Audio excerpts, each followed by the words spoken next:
Hello, this is Amr with another episode of Hell to Pay. And this is Elle. And as you may have heard, we are missing one of our co-hosts who has been disappeared for being on this podcast. Sipo is black-bagged, renditioned, etc. Yeah, so it's just the two of us today. Yeah, it's taken to Apple Podcasts Black site, and we're just so dangerous. We don't know where it is, and we don't know who's next, if it's you or me. Yeah, I mean, if it is me, just kill me before you take me out. Like, I'd rather, do the torture after the shooting, in my opinion, Do whatever the hell you want with my body, just kill me first. I'm very averse to pain. But, I mean, all jokes aside, I hope Sipo is alright with his move, his long march, if you will. Yeah, so it's just the two of us, which I understand Sipo fans, Sipo heads, if you will, are upset, but this is what you get for today. And I thought I'll finish up the Mark Ultra series that I'm doing. If you're listening to this, you've listened to the first part of the Mark Ultra episodes. And I will have left you with Frank Olson sort of splattered like a pancake in front of the Statler Hotel, which, whether it's a suicide or not, we're going to get into it today. And this is where things get sort of weird. So because they weren't weird already enough. Oh no, they were normal up until then. It's very normal to do acid with your coworkers. Who amongst us has not done acid and had a fucking meltdown in front of their also equally spooky coworkers in the CIA in the 50s? But before I go into that, I will give a quick background just in case you've listened to the previous episode a while ago.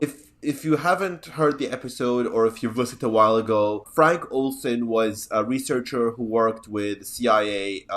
He was researching acid and its effect on, or various drugs and their effects on subjects in a project called Project Mark Ultra, which was basically the CIA's effort to try and figure out a truth serum or some way to get captives to be cooperative in interrogations. Like actively cooperative, not just in terms of torture and confessions, but in terms of giving them some sort of substance that would force them to tell all the truth regardless of their objections. Olson was disturbed by this. He had his own personal objections to this program. He voiced said objections at a meeting, a work retreat, where he and his coworkers were dosed with acid, not to their knowledge. And he had a meltdown, essentially, and he was planning to quit this program. And so before he quit, his boss, Dr. Sorry, let me find this. I'm all over the place today. Dr. Dr. Who's that? Dr. Bronner, the soap guy, who with like the schizophrenic scrollings around the outside of the soap containers. Do you have those in Canada? No, what is that? Oh gosh, that's a story for another day. He's this kind of like health food store soap things and like containers, and it was actually some guy, I think he's like had some family that like died in concentration camps and stuff in Germany. But yeah, he kind of has these really bizarre messages on his soap containers. Anyway. Like a long time ago or like today? No, you can buy them today. Oh, interesting. I've never seen them. I wonder if I can find them. Yeah, you can definitely, it's thrilling to be told to Google something. But yeah, they're always like at healthcare stores and stuff, and these like big kind of bottles of magic soap. Interesting, huh? Is this in America or in Australia? No, in America. Oh, of course. And it's in Australia. America. Well, yeah. It's just Dr. Bronner's worldwide. Huh? I've never seen those around here. I need to start looking for those. Text me the name because I'm actually going to try to look for those. No, this is another schizophrenic lunatic doctor, Dr. Gottlieb, Sidney Gottlieb, Gottlieb I think is how you pronounce it. And then of course Dr. Robert Lashbrook. So Olson was with Lashbrook in the hotel. Hang on, let me go back a second. When Olson had his meltdown, he told his boss, Dr. Robert Lashbrook, about his fucking meltdown. Lashbrook told his boss, Vin Rouet, about it, and Rouet went to Sidney Gottlieb and they all agreed that Olson needs to go to New York City to meet this fucking quack psychologist named Dr. Harold Alexander Abramson, who was actually a physician who had a lot of weird connections to Mark Ultra. He wasn't a psychiatrist or a neurologist. I mean, he was used as a psychologist for like these workers. Basically, like they would send, whenever one of them would have a meltdown, they would send them to Abramson. But like his specialty in college was as an allergist, which is like very strange, very, very strange. So like, was he actually like a licensed or like qualified in any way, or was he just like... He was a licensed allergist. So like, oh, yeah. But he wouldn't have had to comply with like, this is what I'm guessing, like, was it that, because he wouldn't have had to comply with ethics board kind of stuff. I think working in the CIA has many perks. One of those is that you don't get to go sit in front of a fucking ethics board about your experimental programs. Which, you know, if you're of a certain type, that does have an appeal to you, you know, especially if your last names are very Germanic, like Gottlieb, etc., and so forth. So they bring him to this guy, and this guy sort of interviews him. And Abramson, basically, his idea of therapy is giving Olson a bottle of bourbon and a bunch of barbiturates, which my kind of therapy? My kind of therapy, for sure. I mean, you know, I wish my therapist would encourage that sort of behavior. Unfortunately, my therapist often says things like, you shouldn't drink as much and stop taking pills, and these are not good for you, which tells you that they have no ambition in working for the CIA. So Olson is getting this treatment in New York, and they end up convincing him to check into this sanatorium in Maryland when he goes back. They also take him to see a magician, John Mulholland, which very, very weird. I don't know. A magician? Why are you going to see a magician? It's that old joke. It's doctor. I am depressed. Doctor says go see Pagliacci. Pagliacci, great clown. Pagliacci says, but doctor, I am Pagliacci. No, this is, I don't know, again, I'm serious, they took this guy to see a magician in New York. I don't know why. This is really fucking weird. But also Mulholland is also like a magician, but also has connections to the CIA. He's written like memos to the CIA on like misdirection, like sleight of hand techniques. Wow. So it's like doing like the coin trick. Yeah, like roll the coin on your knuckles and make it disappear. Yeah. Which, man, the CIA used to be really well funded. This is the sort of thing I kind of support Doge over, like gutting funding for like local quacks, magicians, things of that nature. Like what are we doing here? Yeah, it does sound a bit like the Arrested Development, you know, the of all the magicians photograph of we demand to be taken seriously. Yeah. I'm not a wizard. I'm a magician, etc. and so forth. No, so they did all of this with him in New York, and then Lashbrook takes Olson to the Statler Hotel, and like they stay in a room 13 stories above the sidewalk.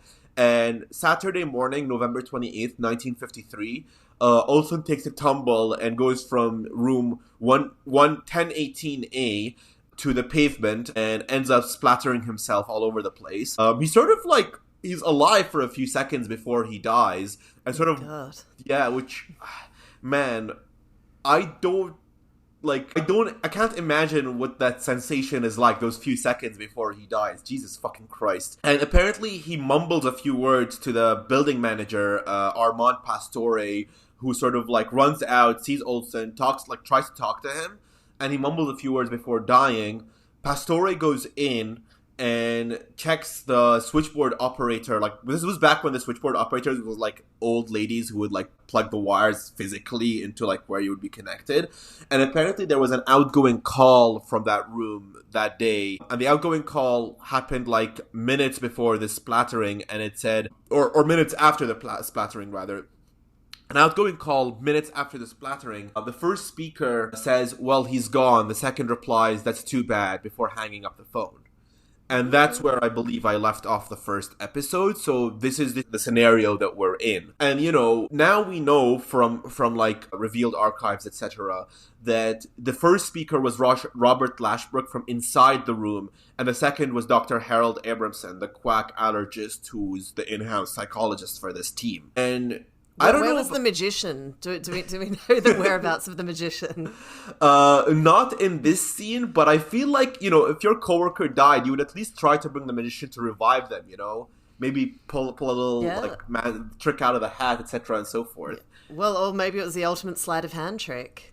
Yeah, for my Getting him out next the trick, window. I will make this. It's the thing in the Joker where he's like, for this next trick, I'll make this pencil disappear, and he like just throws a guy out of a fucking window. Allegedly, we don't know. Allegedly. Yeah, because Hey, you can still you can't defame the dead.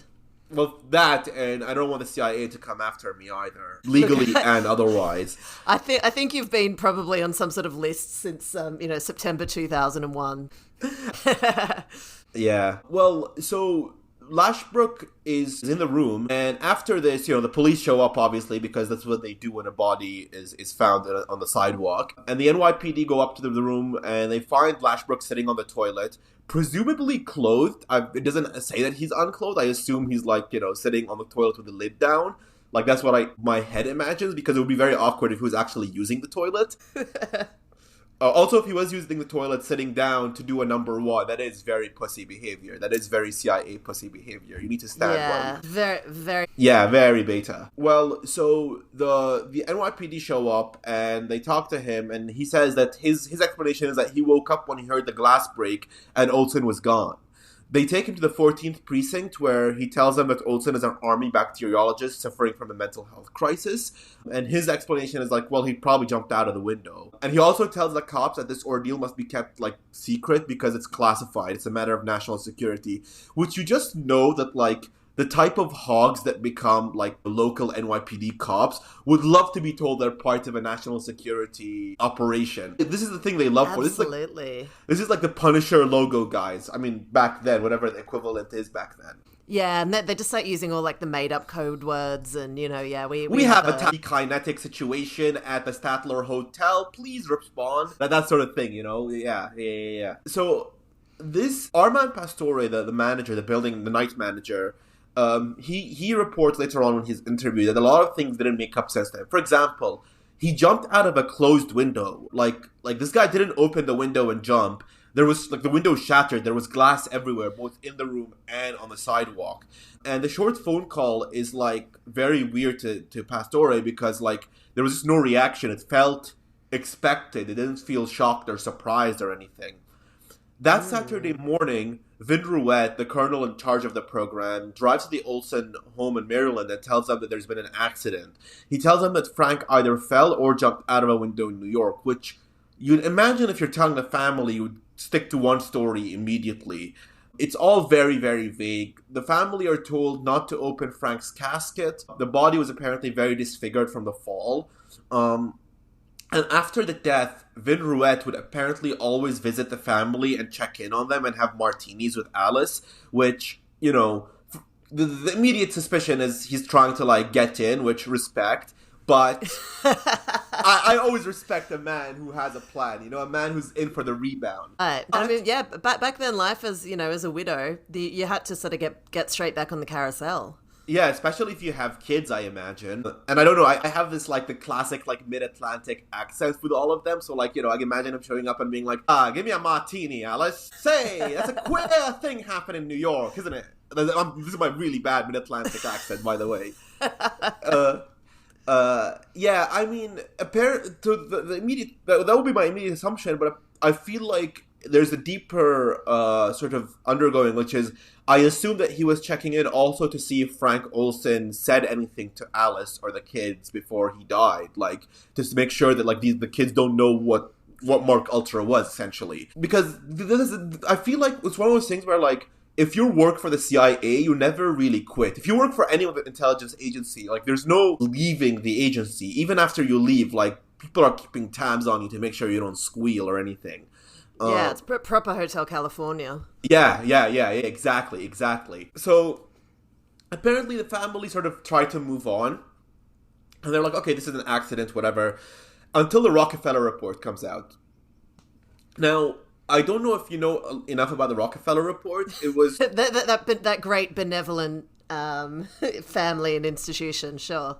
Well, for most people, they know Rockefeller from, what's that show? The one, 30 Rock. 30 Rockefeller. Oh, yeah. Yeah, but the Rockefeller Report was part of the sort of period in the 70s when the CIA had to like reveal a bunch of things. The Rockefeller Report was named after a VP Nelson Rockefeller because it was established by Gerald Ford to investigate the CIA because there were a bunch of leaks happening in the New York Times at the time about domestic surveillance, the CIA conducting domestic surveillance. And this was back when, like, the press actually had some courage, not significant courage, but just some courage that forced the administration, and that's the other part. This was back when the administration felt like it had an electorate to answer to.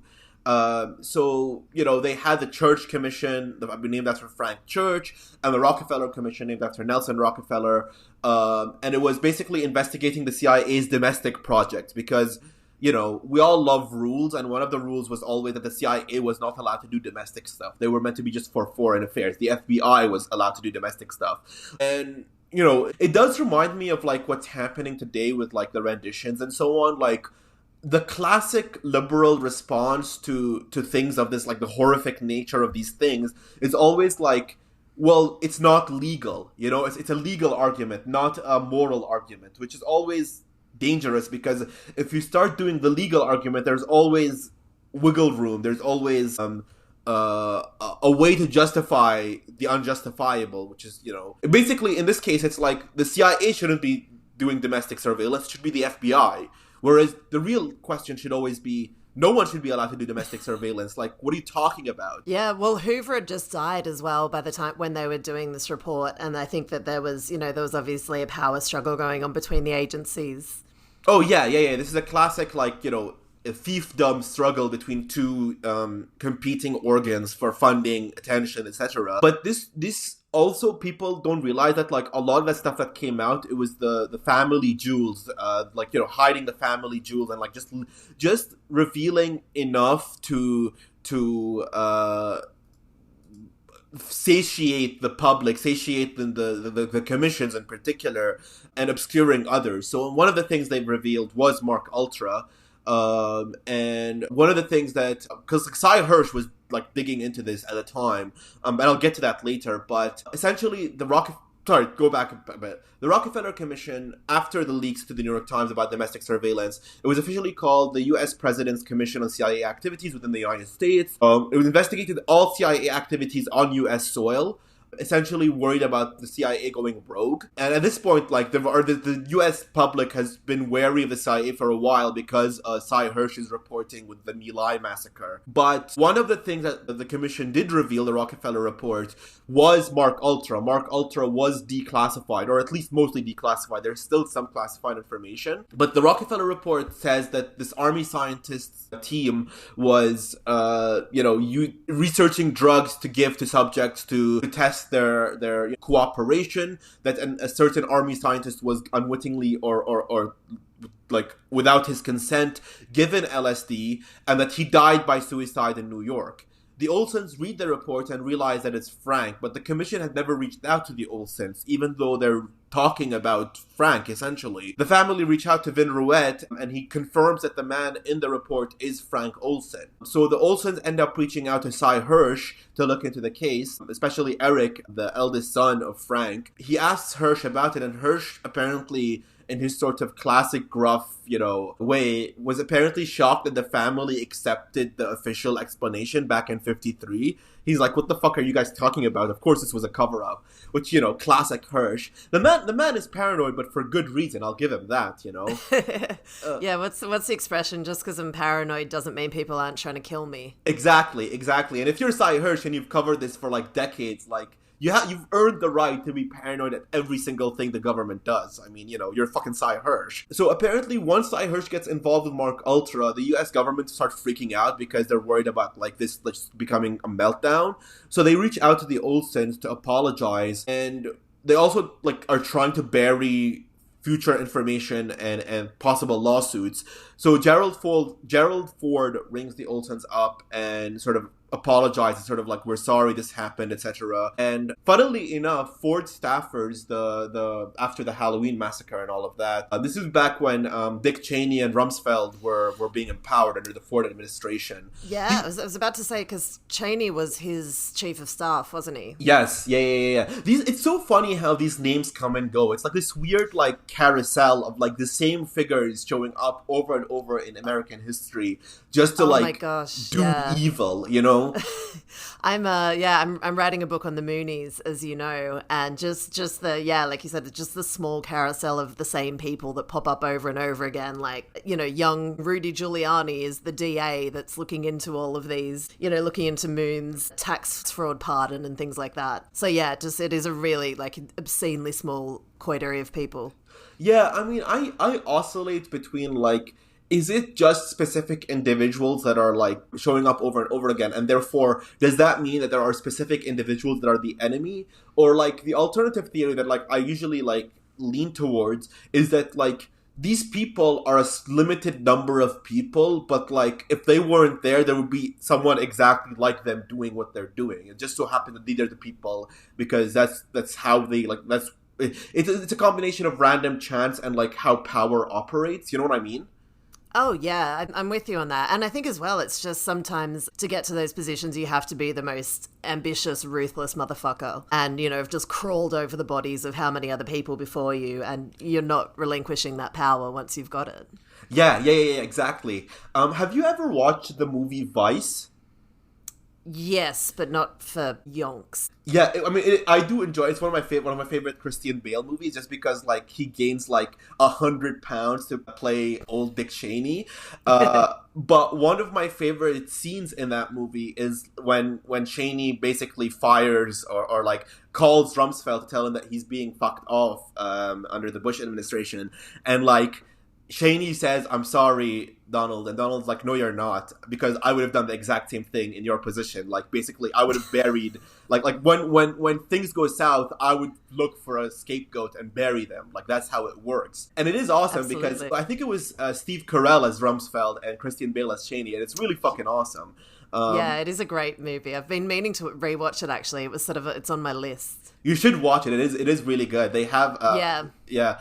They do also go back in time to like when Cheney and Rumsfeld were in the Ford administration, and there's a scene where they show Cheney and Rumsfeld outmaneuvering Kissinger essentially, which is always hilarious. But yeah, it's these guys, the neocons, coming up again and again, and in this situation, Cheney is like leading the charge to like just bury this because they're afraid of like the lawsuits that might lead to like disclosures in court over much deeper stuff, like how deep Mark Ultra goes, the sort of connections to like Gladio, shit like that. So they're like trying to bury it, while at the same time at the CIA, this is the CIA in the 70s, so this was when William Colby was in charge. And Colby gives Olson a package of documents, but tells them not to share it with the press. And it was basically, he's trying to make them share it to the press because it's like a cover story.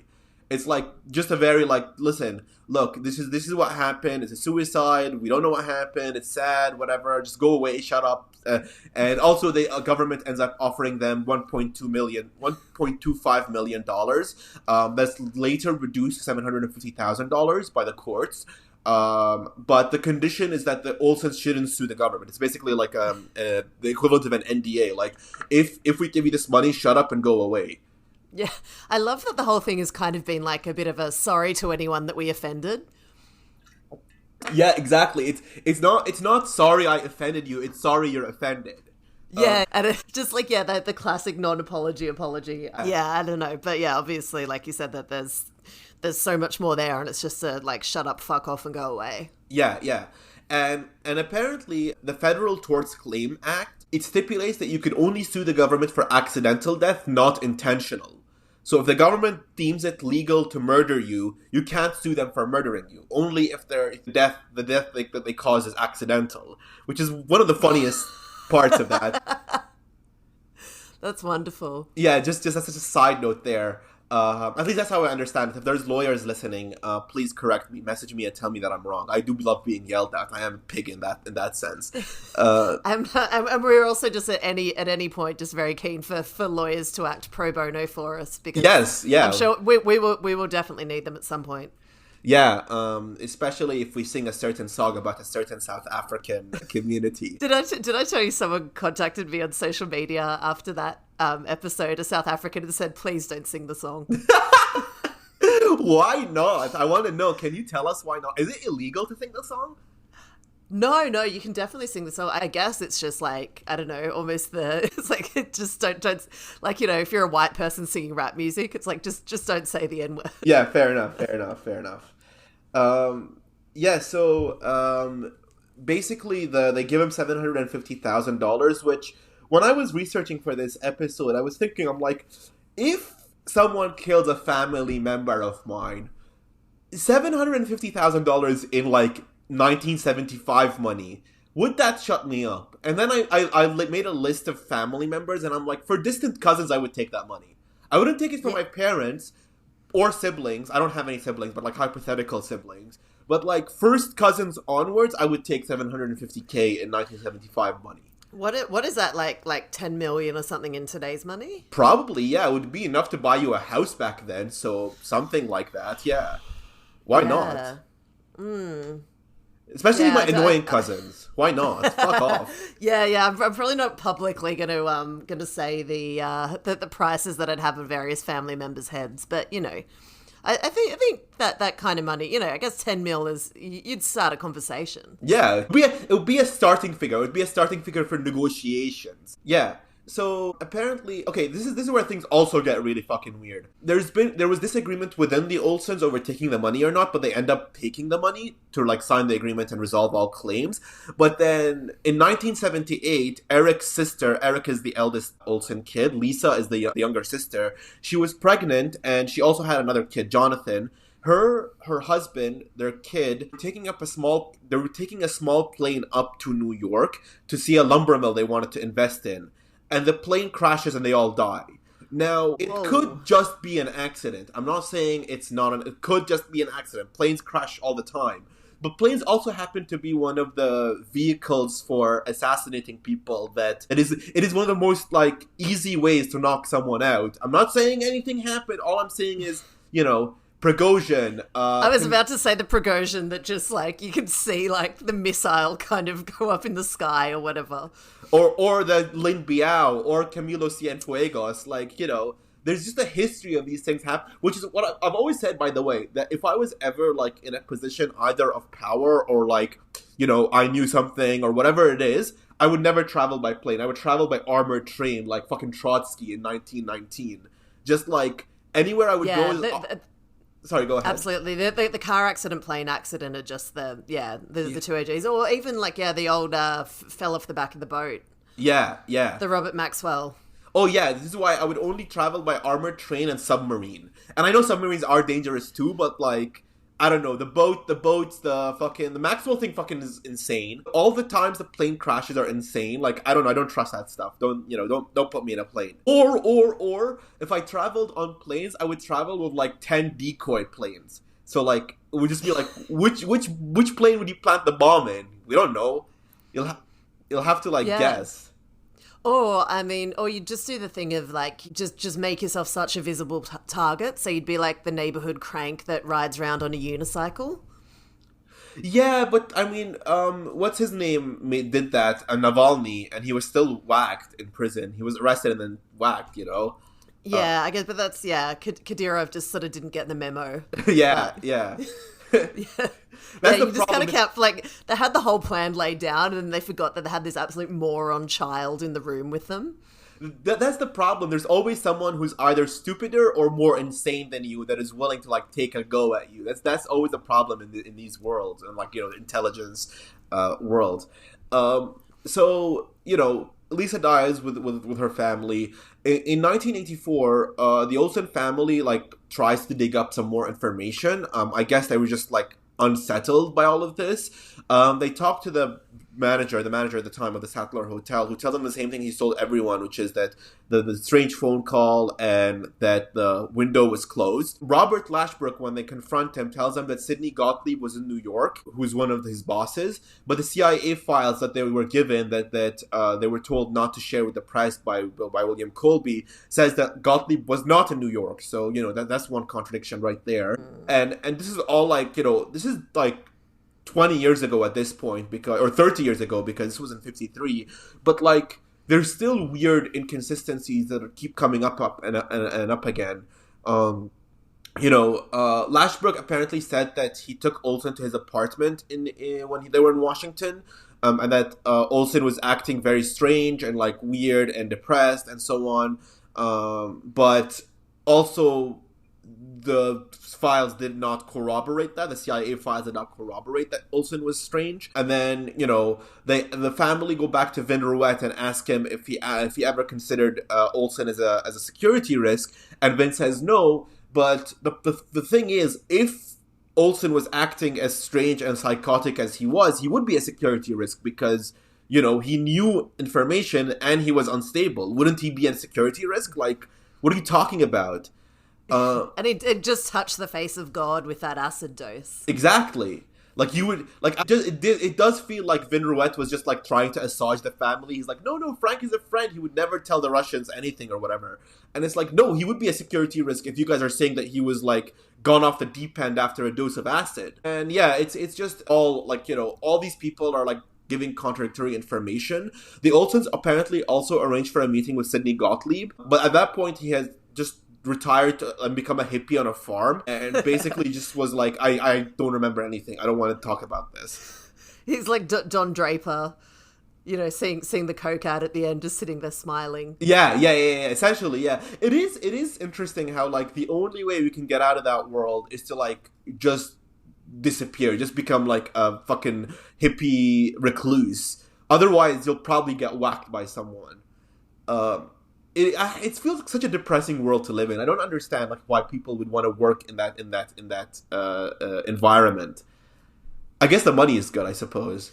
Yeah, and it's like, I mean, like we were saying earlier, it's just that power and the the intrigue and all that kind of stuff, and then you just get like, what is it, the bone? You just get like the bone tap thing when you're at Yale and you don't have a choice anyway, and you just Poppy Bush has said that you're one of the guys now, and you're all, Yeah, you jack off into Geronimo's skull or whatever it is they do over there. Yeah. And next thing you've been posted to, I don't know, like in 1955. Yeah. I was rewatching Slow Horses recently, by the way, and like my thesis on that show was that the Stasi weren't as effective. Like how like in one point like fucking Gary Oldman is like, you wouldn't last a day in a Stasi cell, and my response was, the Stasi didn't have enough cells for you people. Like, they should have done worse to the British. The Stasi just loved doing paperwork. Oh yeah, they were fucking nerds. They were losers. They loved Excel. They would have cooked if they were on Excel. They love that shit. The Germans love fucking data entry. I love that everything we talk about winds up coming back to Slow Horses. One of the greatest shows of all time. I know. We'll just do a season 2 pivot and just become a spy show. Yeah, Mr. Oldman, if you are listening, I will have you on the show. We will need to discuss this, your characterization of Jackson Lamb. It is awesome. Yeah, I will be abused by you and called all sorts of filthy, disgusting names while you, I don't know, eat like 3-day-old Chinese while smoking a cigarette at the same time. So the Olsen family is like digging into the story in the East. They talk to all these people who are like just misdirecting them or just don't want to do anything to do with the CIA anymore. They go back to the hotel. This is all led by Eric, by the way. Eric is the one guy who's like, I can't let this go. Which, I mean, it kind of like that's the other thing, by the way, about like we're talking about like why would you want to work in this field, is like I feel like it fucks your kids up in like very distinct ways, especially if like you end up dying like in the work in this career choice.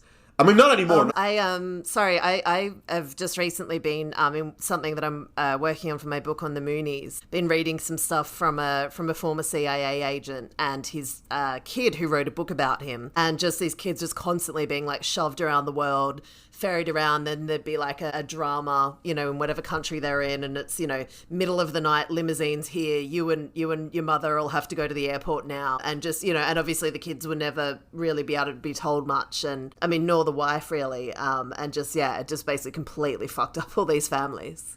Yeah, I mean, it's really like, I mean, this was like a fucked up, like, sort of life for you and this is why I don't understand why these people have families. Like, if you're gonna do this work, at least don't inflict yourself on other people. But well, all of the confirmed bachelors back then, you know, because there would have been so much, you know, homophobia, that would have been ideal, but they just, you know, Nixon already thought everyone was gay or whatever. That is a good point. There would be a red flag, like, God damn it, Henry. Yeah. Sorry, I was gonna do a Nixon, but I'm like, I knew you were waiting to bust that out. Oh yeah, it's one of my favorites. I have to admit. I'm sorry, guys. I'm really sorry. It's I'm addicted to this stuff. Yeah, so apparently they go to the hotel and Armand tells them everything. Gottlieb is a hippie at a farm, but like all the stuff he's told them sort of contradicts that. Like, you know, he says that he was in New York. He also corroborates Brooks' story that he was in New York, but the CIA files again deny that. It's all weird. And then when they go into the hotel, they notice that there's no ledge to jump on, and the window was too painted, so like, if you're gonna break the glass, you're gonna have to like really hit it hard to like jump out. Which again, like, first of all, if you're jumping to commit suicide, wouldn't you just open the window? And if you're breaking the window, like, it is very difficult to break hotel windows. They kind of design them so that you can't just break them at will. You know what I always think about? What's that day that people kind of like celebrate? It's actually a Canadian bloke, I think, who designed the glass for those kind of buildings.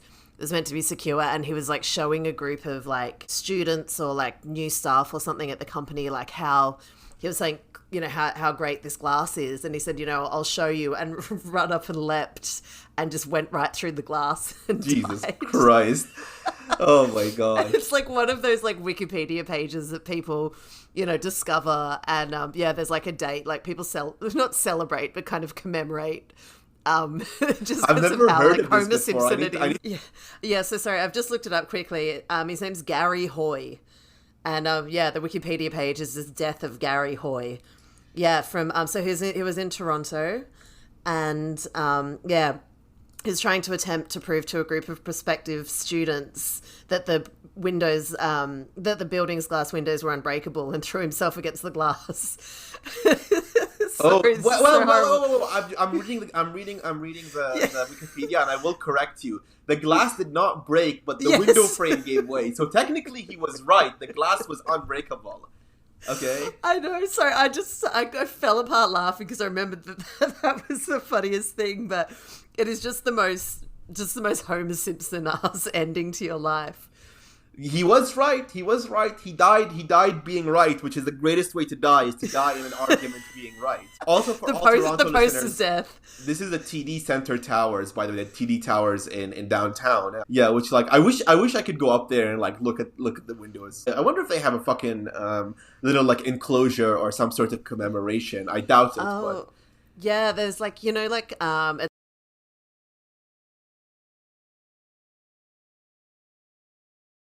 little brass plaque. Yeah, like here lies Gary Hoy. He was right until the end. Oh God, I feel terrible for laughing. It's just so funny. It is funny. I mean, I have to admit, I'm not gonna apologize for laughing. If you die like that, people will laugh at your death. Sorry.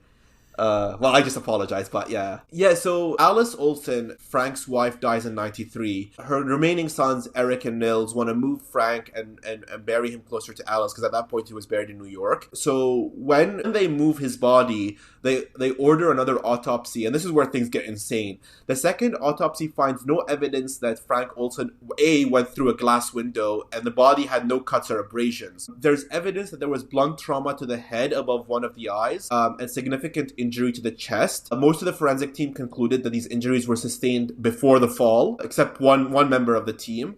And the NYPD medical examiner changes the cause of death from suicide to cause unknown, pending police investigation, which is, again, a lot of weird red flags. So then Eric digs in and finds this thing from an assassination manual from the CIA. And this manual says, quote, "For secret assassination, either simple or chase, the contrived accident is the most effective technique. When successfully executed, it causes little excitement and is only casually investigated.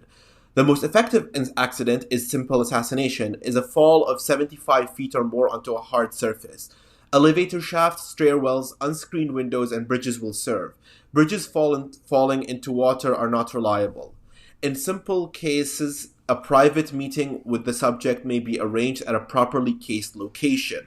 The act may be executed by sudden, vigorous, like redacted part here, of the ankles, tipping the subject over the edge. If the assassin immediately sets up an outcry playing a horrified witness, no alibi or surreptitious withdrawal is necessary." So Eric is like basically getting the 90s equivalent of brain rot, like digging into this. And he's just convinced that his dad was killed. But then this is like in the 90s. Everyone is either retired or dead. People have grown old. People forget. You know, no one really cares.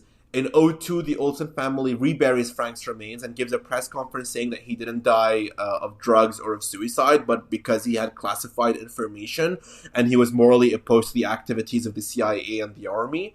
But his case still remains unsolved, and no one is investigating anymore. In 2014, Eric meets with Seymour Hersh and tells him this theory that Frank was murdered by the CIA.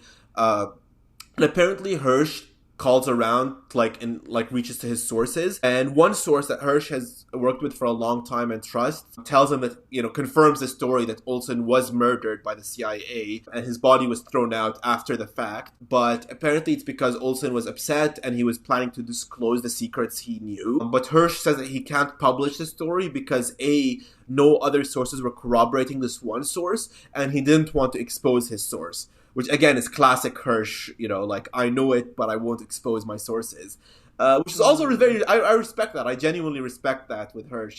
He is a crank's crank at the end of the day, Yeah. Yeah, I think he's gone a little bit off the deep end now, but certainly a lot of his reporting back in the day was absolutely legit, and he was right. Yeah, exactly. So apparently Hersh confirms from his sources that there was procedures to kill dissidents within the CIA, and Frank Olson was viewed as a dissident. Hersh also lists the deaths of suspected dissidents, communists, or even just people that were at various times opposed to the CIA and or foreign intervention, including economist Lawrence Duggan, UN legal chief Abraham Feller, a senior U.S. Treasury Department official Dexter White, James Forrestal, and James S. Kronthal. And I'll probably have future episodes about these assassinations. Probably a CIA episode about assassinations in general, domestic, would be interesting.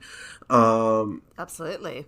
Yeah, it's interesting that the empire has a way of managing domestic dissent up to and including assassinations of actual figures in government. I mean, there was no theories ever made about whether Frank Olson was going to be a Soviet spy or a mole, but it is interesting that if you are morally opposed and considered a dissident, reaching the level of assassination you must have been dangerous enough to be there's no other way to deal with you, But there is no evidence that he was going to leak it to the Soviet Union, so I don't know. But then on the other side of this was during the era of the Cambridge Five and Kim Philby later on and all of that. So I'm sure paranoia was rampant among MI6 and the CIA for moles. For sure. And also I'm just sort of working on a bit of a theory at the moment because of the book I'm writing and having read a lot of old stuff. I think there was not everything is Poppy Bush, pressing the button and saying, do this. They did certainly create an ecosystem that empowered people being cowboys. So you're going to have enough jumped up psychos among their number that, some of the superiors or something, it might have made them look bad. Oh. And they just were, fuck it, let's just off him. That is a good point, actually. It reminds me of that thing about, I think it was King Richard II or whatever, where he's won't someone get me rid of this troublesome priest? And then one of his knights hears it and like takes it literally and goes and kills the local priest that the king was talking about. And like I wonder if that actually happened with the CIA, where like someone just was like, oh, this guy's a problem, I'm gonna go take care of it, maybe for a promotion or something, because these people are all Yeah. fucking freaks. So yeah, you are right. Like it did encourage like what they would call in today's workplace initiative. Creating synergies and strategic plans and so on. Personal empowerment. Yeah, exactly. Yeah, it's hard. It's hard to draw the line where like Ed Helms in an office spreading a button, like you said, or Poppy, versus like a summer intern being like, I need the full-time position. I'm gonna go and show them something that I'm valuable or whatever. Yeah, I recommend reading Stephen Kinzer's Guardian article, From Mind Control to Murder, in the Guardian. It's really, really good. He also wrote a book based on that article called Poisoner in Chief, Sidney Gottlieb and the CIA Search for Mind Control. It's where I got a lot of this information from. It's pretty interesting. I mean, a lot of it is still classified. And they're probably doing as much insane shit now, though part of me also wonders if they are doing insane shit, or they're just all posting online shit like, why BLM is anti-Palestinian or whatever it is, the modern CIA isn't what it used to be, folks. It is not. I think we talked about it in the last episode, but yeah, all of the there definitely is a bit of woke CIA of, what is that? I'm a cisgender millennial with a generalized anxiety disorder. Yeah, was the chick on the ad trying to recruit for the CIA. So it does feel a bit like the game's gone. Yeah, I mean, the game's gone. We talked about it in the last episode, and after that I was thinking about what we talked about, and like it does feel like without a worthy rival, everything's gone stale, right? Because like without the Stasi and the KGB, like you don't have like it is very Darwinian, right? Without the pressures of natural selection, you just decay. The American empire has for too long sat on its laurels, and this is what we end up with. Like, I'm a neurodivergent queer woman who works for the CIA, and like the CIA going woke and all of that, essentially. Yeah, the CIA has had it too good for too long. Yeah, which is why my biggest support for multipolarity is to bring back the old CIA, to bring back the freaks and the lunatics. President G, please fund your whatever your equivalent is of the spy, so that we could have more wacky, whimsical CIA stuff, like drugging people to determine if they're telling the truth or not. Yeah, and you couldn't even have a Le Carre today. There's just not enough like good shit going down to write novels about. Yeah, exactly. Yeah, there is no Tinker Tailor Soldier Spy, whatever that book is called, anymore. Yeah, or like even your Graham Greens, like your kind of farcical agents, in Cuba. Yeah, I just feel like it's actually kind of like Doge level kind of weird hacking kind of guys, just just reading through people's WhatsApps or whatever. Yeah, it's depressing, man. It's depressing. Anyways, yeah. All right, guys. I hope you enjoyed this two-parter. And yeah, thanks for listening. Thank you for listening to Hell to Pay. Please subscribe, like, share, tell your friends, and stay tuned for more.